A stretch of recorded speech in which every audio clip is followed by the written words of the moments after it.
kalau misalnya ditanya pribadi ke gue, uang beasiswa itu cukup apa enggak? Gue pribadi bilang, Assalamualaikum semuanya. Hai, hari ini kembali lagi di channel gue, Fadul Muhammad Zikrillah. Dan hari ini seperti yang kalau udah baca di judul, gue bakal ngebahas sedikit tentang situasi kehidupan gue di Rumania, which is itu adalah living cost di Rumania. Kalian udah banyak banget tanyain untuk masalah biaya hidup di Rumania. So, sebelum gue mulai videonya, gue sebelum pengen menyatakan permohonan maaf gue selama 1 tahun terakhir gue menghilang dari peredaran YouTube.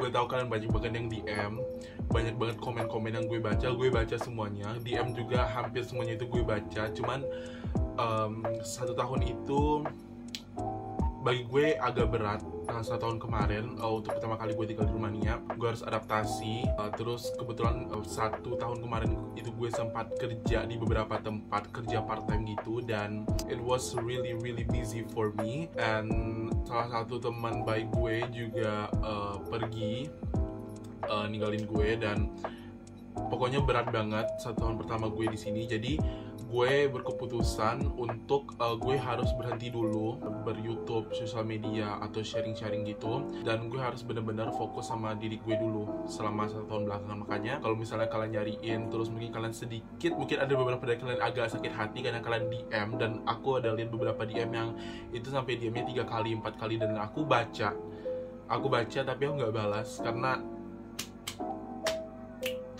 guys. Oke, so itu aku minta maaf banget sama kalian semua sama 1 tahun belakangan karena aku nggak pernah muncul di YouTube lagi. So please forgive me.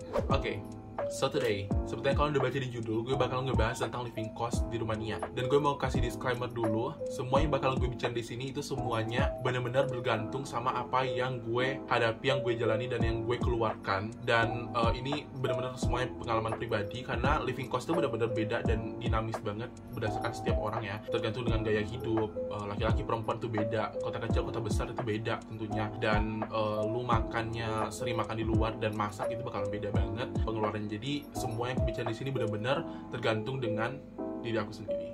And also, sebelum kalian mulai, jangan lupa untuk klik subscribe button, like kalau kalian suka videonya nanti di akhir. Kemudian kalau misalnya kalian ada pertanyaan, komen di bawah. Aku seneng banget baca komen kalian, meskipun kadang-kadang aku belum sempat bales. Tapi I really love what you did, guys. So thank you for your support for everything. Oke, gue bakalan bedain si biaya hidup ini berdasarkan 3 ya. Gue banding bagi 3. Itu adalah kebutuhan pokok, maksudnya itu yang kayak kebutuhan yang bener-bener bakalan keluar, yang bener-bener apa ya, yang bener-bener lo butuhin untuk hidup. Kemudian kebutuhan sekunder itu kebutuhan yang kalau bagi gue pribadi harus ada tapi bisa diakalin. Yang ketiga itu adalah kayak hiburan dan lain-lainnya, kayak hal-hal tak terduga gitu. Jadi yang pertama gue bakalan bahas tentang kebutuhan pokok. Kebutuhan pokok yang pertama itu adalah akomodasi. Akomodasi tinggal di Rumania, kebetulan kota gue di Brasov, itu beda-beda tergantung kalian. Cuman kalau misalnya kalian kayak gue dapat beasiswa dari pemerintah, gue itu tinggal di asrama. Gue udah pernah bikin dorm tour gue di asrama, jadi kalian bisa nonton videonya. Gue bakalan taruh linknya di bawah. Kemudian kalau misalnya kalian gak mau tinggal di asrama, teman gue banyak yang ngapartemen gitu. Asrama kalau misalnya gue beasiswa, kebetulan beasiswa itu udah cover sama akomodasi, jadi gue nggak bayar asrama sama sekali. Jadi 0 rupiah, dan gue nggak bayar listrik, gue nggak bayar air, gue nggak bayar apa-apa. Itu benar-benar gratis semuanya. Tapi kalau misalnya kalian itu nyewa apartemen, kalian harus ingat di apartemen kalian harus bayar listrik, kalian harus bayar heater, dan kalian harus bayar air gitu. Dan kalau misalnya kalian pakai internet juga harus bayar kabel internet. Rata-rata harga apartemen di Brasov ini range-nya sekitar 200 sampai 300 euro per bulan, atau sekitar 3 juta sampai 5 jutaan per bulan. Itu untuk yang satu rumah, satu apartemen, you know, like ada ruang tamu, kamar, kemudian kamar mandi gitu. Bisa lebih mahal juga, ada yang sekitar 400-an. Itu tergantung banget sama lokasi dan kondisi apartemennya. Tapi kebetulan teman-teman gue di sini tuh banyak yang sharing. Jadi kalau misalnya kalian sewa satu rumah gitu, biasanya sih teman gue itu kayak ruang tamu dijadiin kamar juga. Jadi bener-bener mereka ngehemat di situ. Jadi kayak satu apartemen itu bisa jadi 2 kamar, ditempati 2 orang, bisa 3 orang. Jadi bayarnya sekitar 100 euro, which is sekitar 1.700.000 sampai 2 juta, atau sekitar 500 lei. Nah kalau misalkan di asrama dan kalian nggak pakai beasiswa, itu biaya asramanya sekitar, kalau saat ini sih seingat gue itu 570 lei per bulan. Jadi itu benar-benar bisa kalian banding-bandingin kalian lebih suka di mana. Kalau di asrama tentunya kalian hidupnya berkelompok, maksudnya kayak rame dan mungkin agak sedikit kurang tenang. Tapi kalau misalnya kalian tinggal di apartemen itu tentunya kalian punya rumah sendiri, you have your own space and everything. Dan di asrama pun, asrama gue di Brasov itu kondisinya satu kamar itu isinya berdua. Dan untuk dapur dan kamar mandi itu adalah dapur sharing dan kamar mandi sharing di luar kamar. Jadi itu sih kondisinya. Kalau misalnya kena apartemen kan kalian punya dapur sendiri, punya kamar mandi sendiri dan segala macamnya gitu. Selanjutnya itu adalah makan itu tergantung banget. Kalau gue pribadi, gue orang yang hobi masak. Kebetulan kayak gue belajar. Sebenarnya makanan Indonesia di sini pun gue masaknya itu diakal-akalin. Kayak kadang-kadang gue ketemu santan, kadang-kadang enggak. Kadang-kadang ada cabai, kadang-kadang enggak. Jadi kayak bener-bener gue akal-akalin. Dan gue itu biasanya groceries kalau nggak hari Senin ya hari Selasa. Gue jarang banget groceries weekend, karena weekend itu gue biasanya cheating day. Kayak gue cuman tidur-tiduran di kasur dan segala macam. Bisa gue hari Senin atau Selasa, dan itu sekali groceries gue ngabisin sekitar rata-rata 70 lei per minggu. Per minggu berarti itu sekitar 230.000 sampai 240.000. Itu gue udah dapat protein kayak ayam atau ikan, sosis, nuggets. Kemudian karbonya gue biasanya beli roti, gue beli pasta, terus gue beli nasi, beras. Kemudian gue kalau misalnya sayur-sayurannya, gue seringnya beli sayur frozen gitu. Gue bisa dapat kayak satu pack, yang satu pack itu bisa untuk 4 kali makan. Itu gue bisa beli 2 bungkus gitu. Kemudian gue juga beli kayak misalnya minyak goreng. Dan sekarang gue meminimalisir banget pakai minyak goreng karena gue udah punya air fryer sekarang. Jadi gue nggak terlalu banyak yang ngegoreng. Gue biasanya semuanya di air fryer aja. Terus di dalam groceries juga ada susu, sereal gue untuk sarapan dan segala macam. Jadi menurut gue 70 lei itu kalian udah lengkap banget. Kayak kulkas tuh udah full banget untuk kalian seminggu, bahkan tuh bisa lewat dari seminggu kalau misalnya kalian kayak gue sering puasa Senin Kamis dan segala macam. Jadi itu benar-benar cukup banget. Dan menurut gue berarti 1 bulannya itu untuk makan gue biasanya habisin sekitar 250 lei, kurang lebih segitu. Selanjutnya adalah internet di kamar gue pakai wifi dari universitas. Jadi gue nggak bayar internet kalau untuk di kamar, gue pakai wifi aja. Cuman kalau gue keluar tentu gue butuh internet. Di kampus juga gue kayak kadang-kadang gue butuh internet kalau misalnya di luar dari ruangan kelas gue. Jadi gue bayar internet itu gue dapat 50 giga, harganya itu sekitar 36 lei atau sekitar 100 ribuan.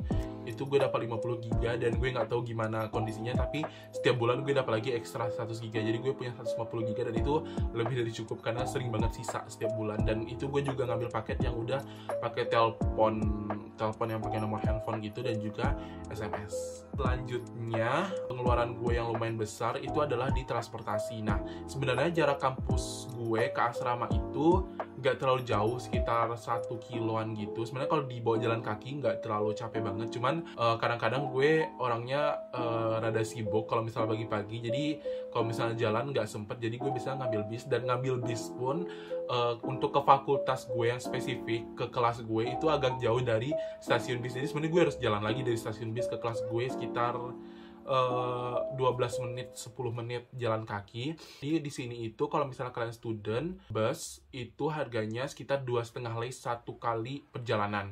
Jadi kalau kalian 2 kali perjalanan pulang balik berarti 5 lei. Tapi kalian bisa subscribe kartu bus. Kartu bus itu 1 bulannya kalian bayar 80 lei. Tapi karena kalian student, kalian dapat diskon jadi 60 lei. Dan karena kalian studentnya itu di kampus gue, kalian dapat lagi cashback. Jadi kalian nanti ngurus kayak dokumen gitu, ntar kalian bisa dapat lagi cashback 30. Jadi totalnya kalian cuma bayar 30 lei per bulan, which is kalau misalnya kalian tiap hari naik bis itu kalian cuma bayar 1 lei sehari itu. Dan kadang-kadang gue kalau misalnya rada-rada kepepet gitu, misalnya kayak gue telat bangun atau gimana, gue harus ngambil taksi karena gue tuh takut banget telat masuk kelas. Karena menurut gue dosen-dosen gue di sini itu kayak benar-benar to the point gitu. Jadi mereka nggak banyak intermezzo gitu di awal kelas. Jadi gue tuh harus kalau bisa 5 menit sebelum kelas gue harus udah ada di kelas. Jadi gue biasanya kayak kalau udah kepepet gue ngambil Uber. Uber itu kalau misalnya dari tempat gue ke kampus itu gue bayar sekitar 8 lei. Itu kurang lebih jaraknya 1,2 kilo, 1 kiloan. Jadi 8 lei per kilo. Kemudian transportasi lain yang juga kalian harus perhitungkan kalau misalnya kalian pengen jalan-jalan keluar kota dan segala macamnya, itu gue biasanya naik kereta. Dan kereta untuk student itu saat ini kalian dapat diskon 50%. Jadi kalau misal dari Brasov ke Bukares itu sekitar 2,5 jam, jaraknya sekitar 170 kilo, itu kalian bayar harusnya 22 lei, tapi karena kalian student kalian dapat diskon jadi cuman kayak 13 lei something kayak gitu. Oke, menurut gue kayaknya itu aja sih sebenarnya pengeluaran gue yang bener-bener besar banget di sini. Jadi kayak cuman akomodasi, makan, dan transportasi. Nah, kemudian pengeluaran gue yang di luar itu adalah pengeluaran sekunder yang bisa gue akal-akalin. Misalnya kayak makan di luar. Sebenarnya makan di luar itu nggak wajib, cuman gue pribadi gue ngerasa gue makan di luar 1 kali seminggu itu kayak self reward. Sebenarnya gue gak 1 kali seminggu juga sih, kadang bisa lebih dari itu. Cuma gue ngerasa itu kayak self reward. Jadi kadang-kadang gue kayak capek di rumah, terus gue either gue order makanan dari luar atau gue makan di luar. Dan itu biasanya sekali makan di sini itu satu porsinya sekitar 30 lei, 20 lei gitu, kayak sekali makan udah pakai minum dan segala macam. Itu sih kurang lebih. Dan biasa juga kalau misalnya gue bosan di kamar, gue bisa ngajakin teman kamar gue untuk nonton ke bioskop. Dan bioskop di sini itu biasanya ada kayak paket student gitu, bayarnya cuman 10-15 lei satu film yang 2D gitu. Tapi kalau misalnya yang kayak 3D dan 4D itu bisa lebih mahal. Tapi menurut gue harga bioskop di sini itu termasuk murah dan kadang-kadang malah lebih murah dibandingkan di Indonesia. Nah, gue pikir kayaknya segitu dulu kayaknya yang bisa gue bicarain tentang biaya hidup gue selama sebulan di Brasov. Kalau gue totalin itu kurang lebih, kalau misalnya gue dikasih 300 lei sebulan, itu sebenarnya pas di garis batas gitu. Jadi kalau misalkan tanya, kan sebenarnya uang beasiswa itu cukup apa enggak? Sebenarnya cukup. Cuman cukupnya itu benar-benar cukup yang kalau gue pribadi gue nggak bisa nabung dengan duit itu. Jadi gue sampai detik ini gue tetap dapat support dari orang tua gue per bulan. Kadang gue minta, kadang enggak, karena kan seperti gue bilang tadi, uang beasiswa itu sebenarnya cukup. Cuman ya pas di garis gitu. Kalau misalnya 300 lei itu ya makan gue udah 230 240, ya 60-nya ya pokoknya pas banget lah di garis batas. Jadi menurut gue kalau misalnya ditanya pribadi ke gue uang beasiswa itu cukup apa enggak, gue pribadi bilang enggak sama kalian, karena gue nggak mau kalian berekspektasi itu cukup tapi ntar pas nyampe sininya ternyata nggak cukup gitu. Tapi kalau misalnya kalian cukup soalnya cukup gitu, ngerti kan? Jadi kayak gitu deh, kurang lebih itu aja sih yang bisa gue bicarain hari ini sama kalian semua. Semoga bisa membantu. Kalau misalnya kalian ada pertanyaan, kalian boleh tanya di bawah ya. Dan kita ketemu lagi di video-video selanjutnya. Bye-bye.